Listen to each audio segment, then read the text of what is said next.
রাসূলুল্লাহ সাল্লাল্লাহু আলাইহি ওয়াসাল্লাম বলেন, সালাসাতুন কদ হারামাল্লাহু আলাইহিমুল জান্নাহ, তিন শ্রেণীর মানুষের উপরে জান্নাত হারাম।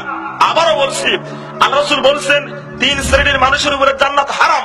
তার মধ্যে এক শ্রেণী হলো মুদমিনুল খাবার, যারা নেশাদার দ্রব্য পান করে তাদের উপরে জান্নাত হারাম। গাঁজাখোর, মদখোর, জোয়ানিখোর, ফেন্সিডিলখোর, বিড়িখোর, হিরোইনখোর, মদখোর, আলাখোর, জর্দাখোর, বিড়িখোর, সিগারেটখোর, যেটাই খান না কেন হারামে জর্জরিত, খেলে আপনার দেহ অপবিত্র, এই অপবিত্র দেহ জান্নাতে যাবে না। আপনাকে ছাড়তেই হবে আজকে তওবা করতে হবে।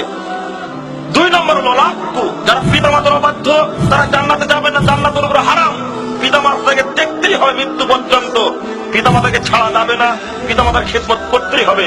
3 নম্বর হলো দায়ুস, আল্লাহ ইকুরু ফি আহলিল খাবাস, ওই দায়ুস ব্যক্তি যে তার পরিবারে পর্দা চালু রাখেনি, পরিবারে বেহায়াপনা আছে, পর্দা নাই যে পরিবারে, এই পরিবার আপনার মাথায় যত বড় টুপি থাক না কেন, পাঞ্জাবি যতই শক্তিশালী হোক না কেন, যতই সুন্দর হোক কেন, মক্কায় আপনি 7 বার ঘুরে আসে তা যায় আসে না, পরিবার যদি পর্দা না থাকে, রাসূলের হাদিস অনুযায়ী প্রমাণিত হয়, আপনি অবশ্যই আপনার উপর জান্নাত হারাম, নিঃসন্দেহে হারাম। আল্লাহ রাসূল বলেছেন হারাম।